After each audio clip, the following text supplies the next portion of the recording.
Hi everyone, welcome to study word classes. तो friends, Bihar शिक्षक भर्ती से रिलेटेड अपडेट आ रही है, यानी कि जो आपका टीआरई 3 एग्जाम होने वाला है उसमें क्या परिवर्तन देखने को आपको मिलेगा, और साथ ही जो ऑफिशियल नोटिस जारी हुई है कि टीआरई 1 एंड टीआरई 2 के जितने कैंडिडेट हैं उन पर कार्रवाई भी की जा सकती है। तो किस वजह से किया जाएगा, क्या रीजन है, इस पर हम लोग बात करने वाले हैं। यानी जो ऑफिशियल नोटिस जारी हुई है उसको हम लोग डिटेल में समझने वाले हैं कि उसमें क्या मेंशन किया गया है। और सबसे इम्पॉर्टेंट है, अगर आप टीआरई 3 का एग्ज़ाम देने वाले हैं तो क्या गलतियां आपको नहीं करनी है जिससे जो है आप इससे बच सकें। तो इस पर हम लोग बात करेंगे। और आपको जो है टीआरई 3 का जो आपका एग्ज़ाम होने वाला है 19 जुलाई से, उसमें बहुत बड़ा परिवर्तन आपको देखने को मिलेगा, क्योंकि पेपर लीक मामला जो है बराबर चल रहा है, आप सभी जानते हैं। तो उसको ध्यान में रखते हुए बहुत सारे परिवर्तन जो है देखने को मिल रहे हैं। तो इस पर बात करने वाले हैं, क्या परिवर्तन जो है होने वाले हैं टीआरई 3 एग्ज़ाम में। तो वीडियो सभी के लिए इम्पोर्टेंट होने वाली है, तो एक एक करके सारी इन्फॉर्मेशन हम लोग डिटेल में समझ लेते हैं जो ऑफिशियल नोटिस जारी हुई है। तो वीडियो में लास्ट तक बने रहिएगा। बात करते हैं कि सबसे पहले जो ऑफिशियल नोटिस जारी हुई है, ये आप देख सकते हैं औरंगाबाद जिले से ये नोटिस जारी हुई है। और ये 13/7/2024 यानी 13 जुलाई को ये नोटिस जारी हुई थी। ठीक है, इसमें मेंशन ये किया गया है, यानी टीआरई 2 के जो हैं शिक्षक, उनके बारे में इसमें नोटिस में मेंशन किया गया है। इसमें कहा गया है स्पष्टीकरण के संबंध में।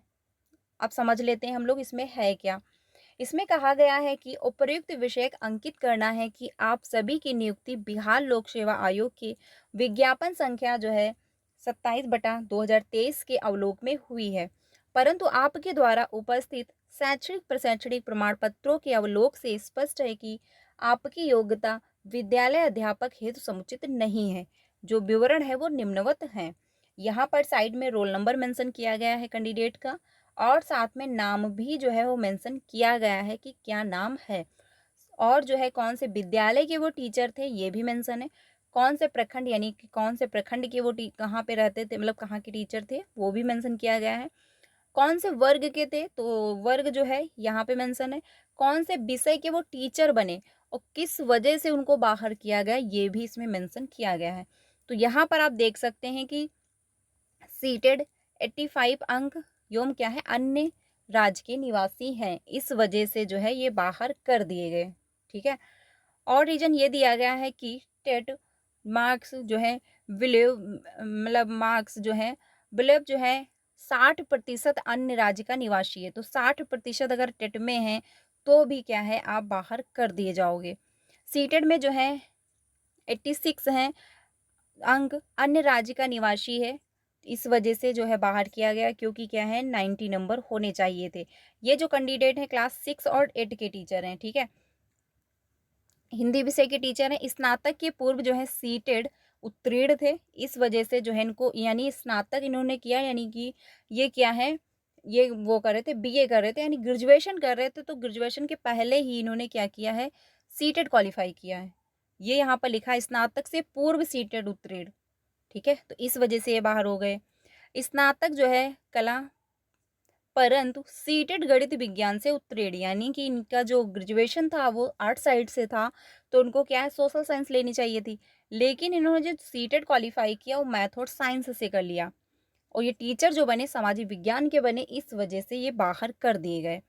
अगला जो रीजन है, मैं कैंडिडेट का नाम और रोल नंबर नहीं बोल रही हूँ, सिर्फ और रीजन, क्योंकि हम लोगों को क्या है सिर्फ रीजन जानना है कि किस वजह से बाहर किए गए हैं।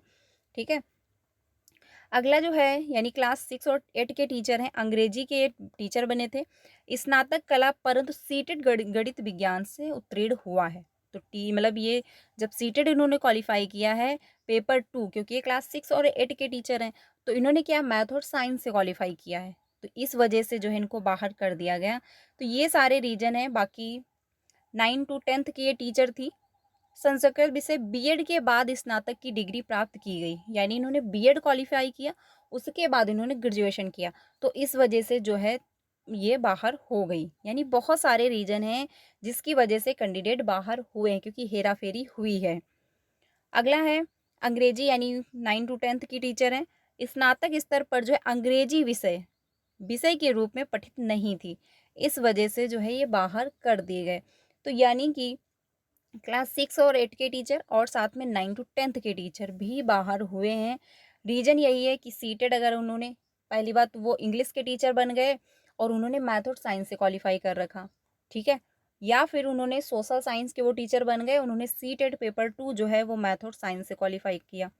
या फिर उन्होंने सीटेट पहले क्वालीफाई कर लिया, ग्रेजुएशन उन्होंने बाद में कंप्लीट किया। बीएड उन्होंने पहले क्वालीफाई कर लिया, ग्रेजुएशन बाद में कंप्लीट किया। तो बहुत सारे रीज़न हैं जिसकी वजह से कैंडिडेट बाहर हुए हैं। आप यहाँ पर देख भी सकते हैं, ठीक है?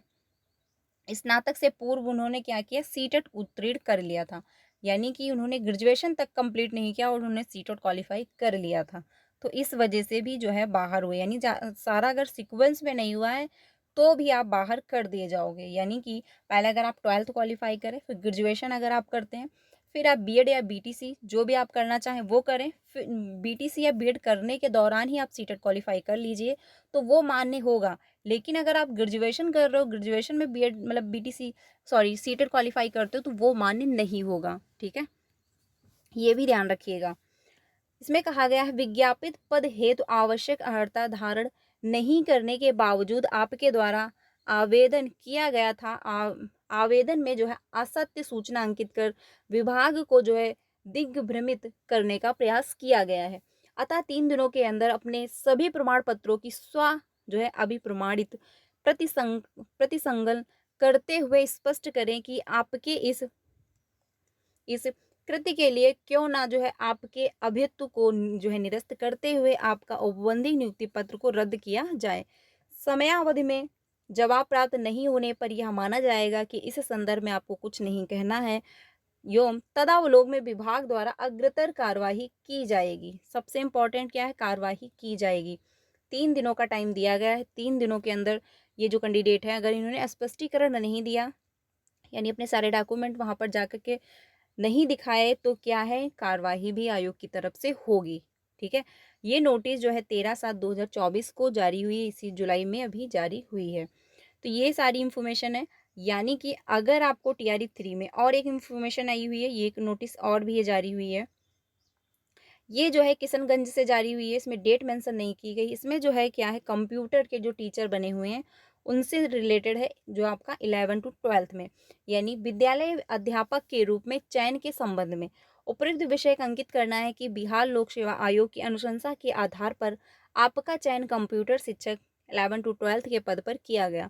आपके द्वारा समर्पित शैक्षणिक एवं प्रशैक्षणिक प्रमाण पत्रों की मिलान जांच के क्रम में यह पाया गया कि आप पटना विश्वविद्यालय अंतर्गत जो है मगध महिला कॉलेज से कला संकाय में स्नातक तथा जो है डिप्लोमा इन कंप्यूटर जो है एप्लीकेशन उत्तीर्ण है, जो विभागीय निर्देशानुसार कंप्यूटर शिक्षक पद हेतु अपेक्षित अर्हता नहीं है। अतः निर्देशानुसार कहना है कि उपयुक्त के संदर्भ में आप अपना जो है पक्ष 3 दिनों के अंदर जो है रखना सुनिश्चित करेंगी कि निर्धारित अर्हता धारण नहीं करने की स्थिति में क्यों नहीं आपकी सेवा समाप्त कर दी जाए। तो ये नोटिस जारी हुई है, यहाँ पर आप देख सकते हैं, ये 12/7/2024 को नोटिस जारी हुई है। यानी जो कंप्यूटर के टीचर बनते हैं 11 to 12th में, अगर आपके पास बीटेक नहीं है, यानी बीटेक की डिग्री नहीं है, तो क्या है, आप बाहर कर दिए जाओगे। तो अगर आपने टीआरई 3 में अप्लाई किया है कंप्यूटर साइंस के टीचर बनने के लिए, अगर आपके पास बीटेक की डिग्री नहीं है, डिप्लोमा अगर आपने कर रखा है बीएससी करके, तो आप पेपर देने मत जाइएगा, क्योंकि आप बाहर कर दिए जाओगे, ठीक है? ये 12/7/2024 को नोटिस जारी हुई है। इसके पहले भी बहुत सारे कैंडिडेट कंप्यूटर के भी जो है शिक्षक बाहर किए गए हैं, तो इनको क्या है, 3 दिनों का टाइम भी इनको दिया गया था, ठीक है? तो ये इन्फॉर्मेशन सारी है। तो करना क्या है, अगर आप टीआरई 3 में एग्ज़ाम देने वाले हैं, सबसे इम्पॉर्टेंट है, अगर आप टीआरई 3 में एग्ज़ाम देने वाले हैं, कंप्यूटर और साइंस के टीचर आप बनना चाहते हैं, फॉर्म आपने अप्लाई कर दिया है, और अगर आपके पास बीटेक की डिग्री नहीं है, क्योंकि बीटेक मान्य है, डिप्लोमा से आप बाहर कर दिए जाओगे। तो अगर आपके पास डिप्लोमा है या फिर आप मतलब बीएससी करके आपने डिप्लोमा कर लिया है, तो आप जो है कंप्यूटर टीचर नहीं बन सकते, आप बाहर कर दिए जाओगे। तो इससे बेटर है आप पेपर देने मत जाइएगा, ठीक है? सीटेड में अगर आपके 90 नंबर नहीं है, आप अदर स्टेट से बिलोंग करते हो, किसी भी कैटेगरी से हो, तो भी पेपर देने नहीं जाइएगा, क्योंकि क्या है, कोई फ़ायदा नहीं होगा, आप बाहर किए जाओगे। अगर आपके पास सीटेड पेपर 2 जो है मैथ और साइंस से क्वालिफाई है, अगर आपने सोशल साइंस के टीचर बनने के लिए फॉर्म अप्लाई किया है, उसमें जो मेंशन की सब्जेक्ट, तो भी आप पेपर देने मत जाइए, तो भी क्या है, बाहर किए जाओगे। अगर आपने पेपर 2 जो है सोशल साइंस से यानी एसएसटी से क्वालिफ़ाई किया है और मैथ और साइंस के टीचर बनना चाहते हैं, वहाँ पर फ़िलअप किया है, तो भी पेपर देने नहीं जाना है, क्योंकि क्या है, बाहर किए जाओगे। जिस चीज़ की डिग्री है यानी जिस सब्जेक्ट की डिग्री, अगर आपका सीटेट पेपर 2 सोशल साइंस से क्वालिफ़ाई है तो आप सोशल साइंस के टीचर बने। मैथ और साइंस का क्वालिफ़ाई है अगर आपका पेपर सीटेट 2, तो आप मैथ और साइंस के टीचर बने, ठीक है? और सारा सीक्वेंस में होना चाहिए, ये नहीं कि आपने बीएड जो है पहले कर लिया है, ग्रेजुएशन आप बाद में कर रहे हो, या फिर ग्रेजुएशन करने करने के टाइम में आप सीटेट क्वालिफ़ाई कर रहे हो, तो ऐसा नहीं करना। 12th के बाद आप ग्रेजुएशन करिए, ग्रेजुएशन के बाद आप बीटीसी, बीएड जो करना चाहते हैं आप वो करें। और बीएड में अगर आपने एडमिशन करवा लिया या फिर आपने बीटीसी में एडमिशन करवा लिया है, उसके 1 मंथ बाद अगर सीटेट आ रहा है तो आप अप्लाई कर सकते हैं और लाइफ टाइम रहेगा वो वैलिड, ठीक है? जो सीटेट अगर आपने क्वालिफ़ाई कर लिया। ये नहीं, ग्रेजुएशन में अगर आप क्वालिफ़ाई करते हैं तो वो मान्य नहीं रहेगा। लेकिन हाँ, अगर आप बीटीसी में एडमिशन करवा चुके हैं या फिर आप बीएड में एडमिशन करवा चुके हैं, फर्स्ट ईयर है या सेकंड ईयर है, कोई मैटर नहीं करता, आपने एडमिशन करवा लिया है, आप सीटेट का फॉर्म अप्लाई कर सकते हैं, आप उसके लिए एलिजिबल हैं, और वो मान्य भी रहेगी। लेकिन ये नहीं, इसके पहले अगर आप ग्रेजुएशन कर रहे हो, आपने सीटेट का फॉर्म अप्लाई किया, आप क्वालिफ़ाई भी कर गए, तो भी वो कोई काम की नहीं रहेगी, ठीक है? ठीक है? तो ये सारी बातें ध्यान रखनी है। कोई जो अगर आपके पास ऐसा कुछ है, अगर आपने फॉर्म फिलअप में कोई मिस्टेक की है, तो प्लीज़ पेपर देने नहीं जाना है। सीटेट में अगर 90 नंबर नहीं है, तो भी पेपर देने नहीं जाना है, क्योंकि क्या है, कोई फ़ायदा नहीं होगा। आप नेक्स्ट यानी टीआरई 4 की प्रिपरेशन करना कंटिन्यू कर सकते हैं, क्योंकि अगर आपके पास डिग्री ही नहीं है, आपके पास बीटेक नहीं है, आप कंप्यूटर साइंस के टीचर नहीं बन पाएँगे, पेपर दे के आ जाएँगे पर काउंसलिंग के दौरान बाहर किए जाएँगे। आपके पास सीटेट पेपर 2 मैथ और साइंस से क्वालिफ़ाई है, आपने सोशल साइंस फिलअप किया है, तो भी कोई फ़ायदा नहीं होगा, आप बाहर किए जाओगे। तो इससे बेटर है आप पेपर देने ना जाएँ, नेक्स्ट पेपर की तैयारी करें, यानी टीआरई 4 आपको जल्द ही देखने को मिल जाएगा। अगर आप सीटेट पेपर 1 एंड पेपर 2 दोनों की प्रिपरेशन करना चाहते हैं, या फिर अगर आपका 18 90 से नंबर कम है, या फिर आपने टीआरई 3 जो अभी जुलाई में सीटेट का एग्ज़ाम हुआ है, उसमें अगर आपको लगता है मेरा क्वालिफ़ाई नहीं हो पाएगा, तो आपको जो है सीटेट दिसंबर में देखने को मिल जाएगा।